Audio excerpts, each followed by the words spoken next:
Halo sahabat Raas TV semuanya, bagaimana kabar Anda semuanya? Semoga sehat selalu, lancar rezekinya, panjang umur, amin. Assalamualaikum warahmatullahi taala wabarakatuh. Kita berjumpa kembali dengan Mas Ompong di Raas TV 2. Kenapa dengan Mas Ompong? Atau kenapa Ompong? Saya tidak akan membahas itu pada pertemuan ini tentunya.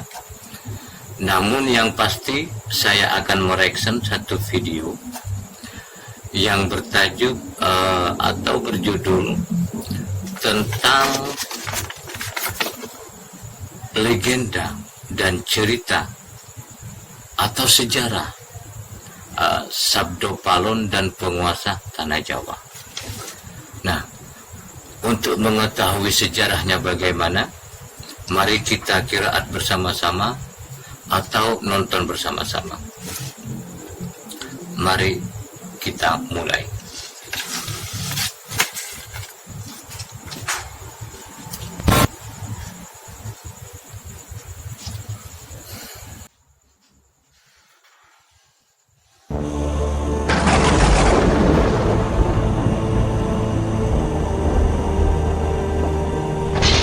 Bumi Nusantara kita merupakan tempat yang unik, tempat yang penuh dengan misteri, legenda dan cerita-cerita dari peradaban lama.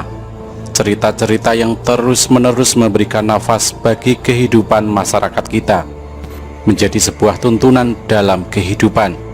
Kearifan lokal dan penghormatan terhadap alam merupakan hal yang selalu dijadikan petua hidup. Namun perkembangan zaman senantiasa mengikis hal-hal seperti ini dan membuat kita lupa betapa pentingnya kearifan lokal ini. Dan berikut merupakan sebuah cerita mengenai Nusantara yang selalu diliputi oleh legenda dan mitosnya, yakni sejarah tentang Sabdo Palon dan Mbah Petruk. Ketika pertama Islam masuk ke Tanah Jawa, tidaklah semulus yang orang sangka. Sebab Tanah Jawa sudah ada manusia, juga ada bangsa jin yang menganut kepercayaan kuno. Ada yang menduga mereka adalah penganut Hindu dan Buddha, yakni agama yang pada saat itu berkembang. Namun banyak yang menduga mereka adalah penganut kepercayaan Jawa kuno. Mereka ini dipimpin oleh Sabdo Palon. Karena paham mereka yang berbeda, maka ketika Islam masuk disambut dengan peperangan. Bukan peperangan sembarang perang, namun perang mistis, perang ilmu-ilmu gaib. Sehingga tidak sedikit ulama Islam yang dikirim dari Mesir gugur dalam peperangan mistis tersebut. Dalam wadah kasar mereka tewas karena tersapu gelombang pasang, semacam tsunami dan sebagainya. Perang itu berlanjut dengan banyaknya jatuh korban di kedua belah pihak. Maka diutuslah Syekh Subakir, ulama asal Persia atau Iran yang dikenal ahli ilmu gaib dan bisa melihat bangsa jin. Dengan kedatangan Syekh Subakir, benteng pertahanan Sabdo Palon yang super ketat dapat ditembus, dan banyak bangsa jin atau manusia pengikut Sabdo Palon yang binasa. Melihat keadaan yang tidak menguntungkan itu, Sabdo Palon mengadakan gencatan senjata. Dia mengajak Syekh Subakir berunding dan menghentikan perang. Syekh Subakir menerima ajakan tersebut dengan tangan terbuka, karena dia juga melihat jalan perundingan jauh lebih baik daripada melanjutkan pertempuran yang tidak ada gunanya. Kemudian terjadilah kesepakatan antara Syekh Subakir dengan Sabdo Palon. Isi kesepakatan itu antara lain, Islam boleh berkembang atau disebarkan di Tanah Jawa, tetapi tidak boleh dilakukan dengan pemaksaan. Islam harus menghormati dan menghargai budaya, adat istiadat setempat. Islam tidak boleh memaksa orang yang berbeda keyakinan untuk memeluk agama baru tersebut. Dan kalau orang Islam yang memimpin atau jadi pemimpin harus mengayomi semua orang, semua agama dan semua kepercayaan, dan menjunjung tinggi kearifan lokal. Dan sejak saat itu Sabdo Palon bersama pengikutnya termasuk Mbah Petruk Moksa. Mereka hilang dari pandangan umum dan tidak mudah dilihat oleh manusia biasa. Hanya mereka yang memiliki kelebihan dan paham ilmu gaib yang dapat melihatnya. Sebelum menghilang, Sabdo Palon sempat berpesan kepada Syekh Subakir bahwa suatu ketika dia, Sabdo Palon atau pengikutnya Mbah Petro akan kembali menunjukkan jati dirinya kalau pemimpin negeri ini tidak amanah, tidak mencintai rakyat, hanya berbuat untuk kesenangan dirinya dan kelompoknya saja, sementara membiarkan rakyat dalam kesengsaraan dan penderitaan. Kemunculan Sabdo Palon dan para pengikutnya Mbah Petro untuk menagih janji, sekaligus mengingatkan agar para pemimpin negeri ini segera sadar, ingat rakyat dan ingat bangsa. Kalau tidak, selain akan banyak lagi bencana yang akan melanda negeri ini, mereka para pemimpin pada gilirannya juga akan menerima bencana. Bahkan bencana yang akan menimpa mereka lebih dahsyat, lebih mengerikan dan menakutkan. Inilah serat Sabdo Palon, penguasa gaib tanah Jawa. Serat yang pertama: Podo siro ngelingono carita ing nguni-uni kang kocap ing serat babat-babat nagari Mojopahit nalika duki nguni Sang Abrawijaya Prabu Pansamya pepanggihan kaliyan jeng Sunan Kali Sabdo Palon Naya Genggong Rencangiro. Ingatlah kalian semua akan cerita masa lalu yang tercantum di dalam babat sejarah babat negara Majapahit. Ketika itu Sang Prabu Brawijaya tengah bertemu dengan Kanjeng Sunan Kalijaga, ditemani oleh Sabdo Palon dan Naya Genggong. Serat yang kedua: Sang A Prabu Brawijaya sabdaniro arumanis nuntun dateng Punokawan Sabdo Palon. Paran karsi jenenging sun sapuniki wus ngerasuk agama Rasul. Hehta kakang maniro meluwo agama suci, luweh becik iki agama kang mulya. Sang Prabu Brawijaya berucap dengan lemah lembut, mengharapkan kepada kedua Punokawan atau pengiring dekatnya, tapi Sabdo Palon tetap menolak. Diriku ini sekarang sudah memeluk agama Rasul, yaitu Islam. Wahai kalian kakang berdua, ikutlah memeluk agama suci, lebih baik karena ini agama yang mulia. Serat yang ketiga: Sabdo Palon matur sugal, yen kawula boten arsi ngrasuka agama Islam, wit kula puniki yekti ratuning Dahyang Jawi momong marang anak putu sagung kang Paranata kang jumeneng ing tanah Jawi wis pinasti sayekti kula pisahan. Sabdo Palon mengaturkan kata-kata agak keras. Hamba tidak mau memeluk agama Islam, sebab hamba ini sesungguhnya Radadah yang penguasa gaib tanah Jawa, memelihara kelestarian anak cucu penghuni tanah Jawa, serta semua para raja yang memerintah di tanah Jawa.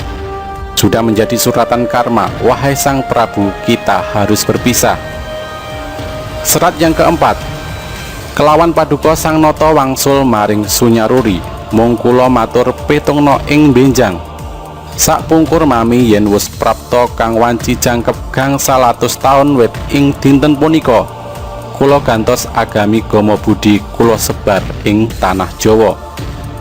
Dengan paduka wahai Sang Raja, kembali ke Sunyaruri, alam kosong tapi berisi, alam yang tidak ada tapi ada. Hanya saja saya mengaturkan sebuah pesan agar paduka menghitung.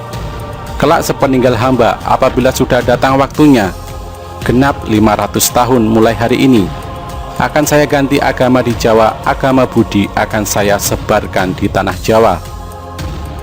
Serat yang kelima: Sinten tan purun ngagaya yekti kula rusak sami sun sajakaken, putu kula berkasakan rupi-rupi dereng lega, kang ati yen durung lebur atempur, kula damel pratandha-pratandha tembayan mami hardi Merapi yen wis njebluk mili lahar. Siapa saja yang tidak mau memakai akan saya hancurkan. Akan saya berikan kepada cucu saya sebagai tumbal, makhluk halus berwarna-warni. Belum puas hati hamba apabila belum hancur lebur, saya akan membuat pertanda sebagai janji serius saya. Gunung Merapi apabila sudah meletus mengeluarkan lahar.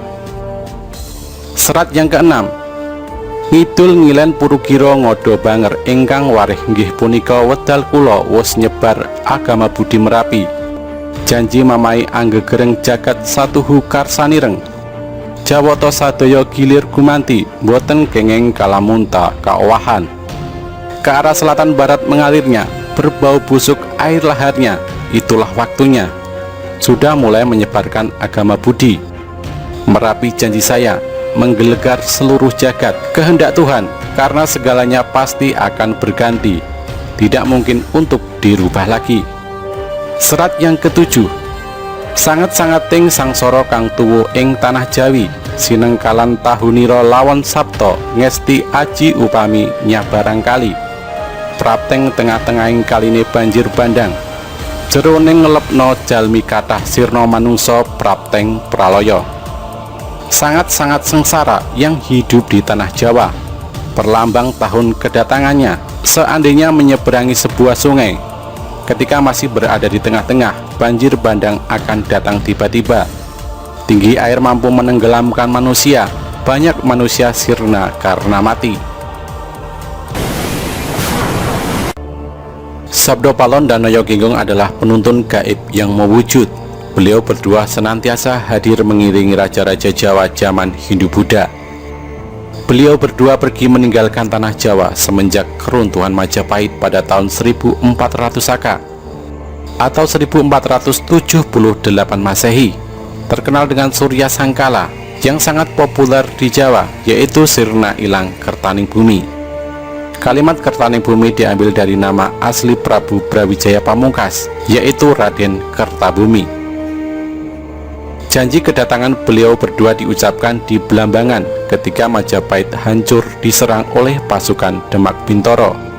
Prabu Brawijaya meloloskan diri ke arah timur, hendak menyeberang ke Pulau Bali, namun masih bertahan sementara di Blambangan atau Banyuwangi sekarang.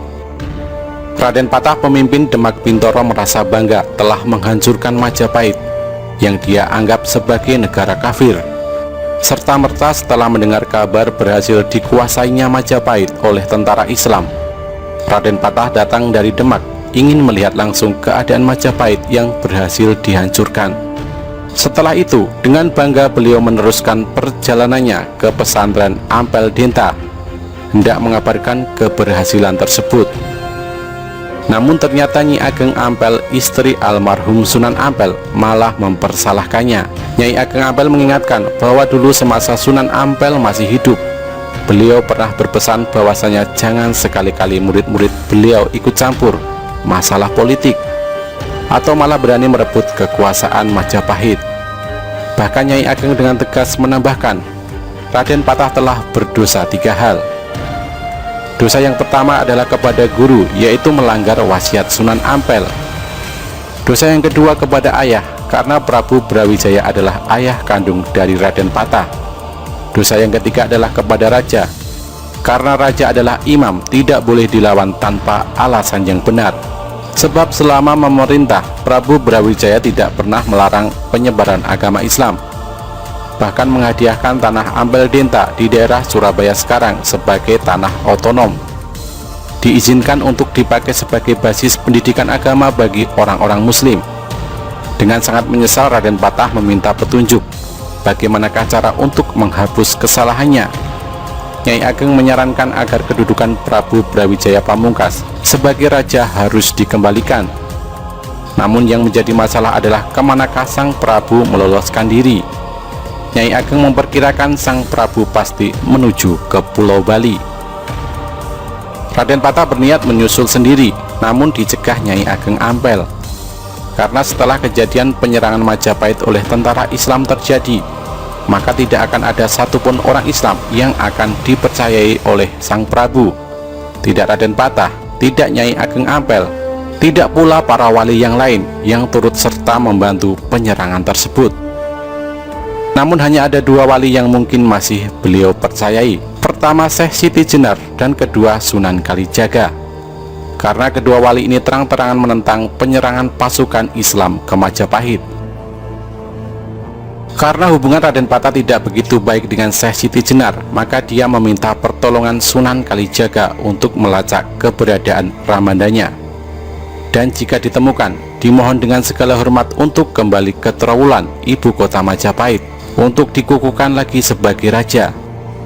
Sunan Kalijaga bersedia membantu. Ditemani beberapa santri, beliau langsung melakukan pencarian ke arah timur. Dan ternyata benar, di Belambangan banyak umbul-umbul pasukan Majapahit serta para prajurit Majapahit yang siap tempur berkumpul di sana. Dan benar pula Prabu Brawijaya masih ada di sana, belum menyeberang ke Pulau Bali. Agak kesulitan, Sunan Kalijaga memohon bertemu dengan Sang Prabu. Namun karena Sang Prabu tahu betul Sunan Kalijaga yang seringkali beliau panggil Syahid itu menurut pasukan sandi atau intelijen Majapahit, Sunan Kalijaga bersama pengikutnya sama sekali tidak ikut dalam penyerangan ke Majapahit. Maka Sunan Kalijaga dipersilahkan menghadap walau dengan kawalan ketat. Disinilah dialog Serat Sabdo Palon terjadi. Sang Prabu Brawijaya ditemani Sabdo Palon dan Noyo Ginggong dihadap oleh Sunan Kalijaga beserta sesepuh Majapahit yang kebetulan bersama-sama Sang Prabu hendak menuju ke Pulau Bali, menyusul beberapa masyarakat Jawa lainnya yang lebih dahulu melarikan diri ke sana. Mendengar penuturan Sunan Kalijaga, Sang Prabu luruh hatinya, karena sejatinya Sang Prabu kini tengah menggalang kekuatan besar untuk merebut kembali tahta dari tentara Islam. Tidak bisa dibayangkan apabila itu terjadi, karena pendukung Sang Prabu Brawijaya masih banyak tersebar di seluruh Nusantara. Pertumpahan darah yang lebih besar pasti akan terjadi. Putra-putra Prabu Brawijaya masih banyak yang berkuasa dan mempunyai kekuatan tentara yang besar, seperti Adipati Handayaningrat IV di Pengging, Lembu Peteng di Madura, Bondan Kejawen di Tarub, dan masih banyak lagi. Sunan Kalijaga meminta agar pertikaian dihentikan, dan sudilah kiranya Sang Prabu kembali memegang tampuk pemerintahan. Prabu Brawijaya menolak, karena jikalau itu terjadi, maka beliau akan merasa terhina oleh putra selirnya sendiri, Raden Patah, yang lahir dari putri Cina Engkian dan dibesarkan di Palembang dalam asuhan Adipati Arya Damar atau Swan Liong. Bagaimana tidak, seorang ayah harus menerima tahta dari anaknya sendiri. Memalukan. Ketika perundingan menemui jalan buntu, maka Sunan Kalijaga mengusulkan agar beliau dengan kebesaran jiwa mau memeluk Islam. Dengan demikian seluruh pendukung beliau pasti akan meninggalkan beliau satu persatu, dan pertumpahan darah yang lebih besar lagi akan terhindar. Mendengar akan hal itu, Prabu Brawijaya tercenung. Untuk menghindari peperangan lebih besar, setidaknya usulan Sunan Kalijaga memang masuk akal. Demi perdamaian, Sang Prabu mengesampingkan egonya, maka penuh dengan kebesaran hati, beliau menyatakan masuk Islam. Terkejut seluruh yang hadir, termasuk Sabdo Palon dan Noyo Ginggong, hingga terlontarlah sebuah janji seperti tercantum pada serat Sabdo Palon di atas. Sepeninggal Sabdo Palon dan Noyo Ginggong, Sang Prabu pun bersedia kembali ke Trowulan, namun bukan hendak kembali menduduki tahta, akan tetapi mendamaikan seluruh kerabat Majapahit agar merelakan tahta dipegang oleh Raden Patah. Dalam perjalanan pulang inilah Sunan Kalijaga meminta bukti ketulusan Sang Prabu dalam memeluk Islam. Sunan Kalijaga memohon untuk memotong rambut panjang Sang Prabu dengan sebilah keris. Setelah diizinkan, Sunan Kalijaga memotong rambut beliau, tapi ternyata tidak satu helai pun terpotong. Sekali lagi Sunan Kalijaga meminta keikhlasan Sang Prabu memeluk Islam, dan sekali lagi Sunan Kalijaga memotong rambut beliau. Kali ini terpotong sudah. Namun Sunan Kalijaga belum puas. Menjelang berangkat kembali ke Trowulan, Sunan Kalijaga mengambil air comberan yang berbau tidak sedap, dimasukkan ke dalam sebilah bambu. Di hadapan Sang Prabu beliau menyatakan bahwasanya apabila air comberan ini sesampainya di Trowulan, airnya berubah tidak berbau busuk. Nyata sudah Sang Prabu telah lahir batin masuk Islam. Berangkatlah rombongan itu ke Trowulan. Sesampainya di Trowulan disambut dengan sukacita oleh masyarakat Trowulan. Air dalam bila bambu dicurahkan oleh Sunan Kalijaga, dan ternyata bau busuknya hilang, bahkan airnya berubah jernih. Untuk mengingat kejadian itu, Belambangan diubah namanya menjadi Banyuwangi hingga sekarang. Tidak berapa lama di Trowulan Sang Prabu jatuh sakit. Putra-putranya datang berkumpul. Melalui Sunan Kalijaga beliau mengamanatkan agar menghentikan pertumpahan darah Hindu-Buddha dengan Islam. Biarkanlah Raden Patah bertahta sebagai raja di Jawa, walau sebenarnya keturunan dari Pengginglah yang lebih berhak. Menjelang akhir hayat beliau berpesan agar di atas pusara makam beliau jangan diberi tanda, bahwasanya beliau adalah Prabu Brawijaya, Raja Majapahit terakhir. Namun tandailah dengan nama Putri Campa Anarawati, permaisuri beliau, sebab beliau merasa diperhinakan sebagaimana wanita oleh putranya sendiri. Dan penghinaan itu didukung oleh permaisurinya sendiri, Dewi Anarawati, Putri Campa yang beragama Islam. Dewi Anarawati inilah bibi dari Sunan Ampel. Dewi Anarawatilah yang menyarankan agar sang Prabu memberikan Ampel Deta kepada Sunan Ampel untuk didirikan sebuah pesantren Islam. Maka jangan heran apabila di Trowulan tidak diketemukan makam Prabu Brawijaya, melainkan Putri Campa. Padahal makam Putri Campa yang asli berada di Gresik. Begitu Majapahit diserang pasukan Islam, beliau diungsikan ke Gresik hingga beliau wafat.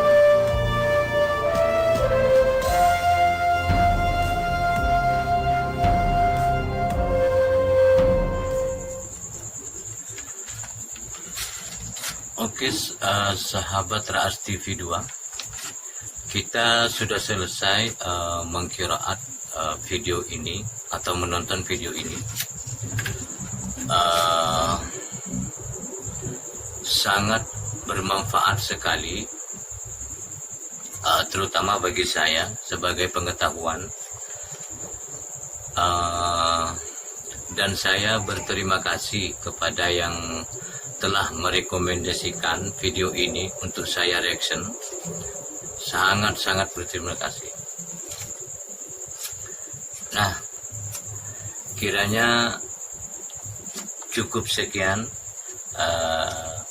perjumpaan kita. Kita akan kembali di waktu yang lain dan video yang lain. Dan jangan lupa share and subscribe, like and share and subscribe Raas TV 2.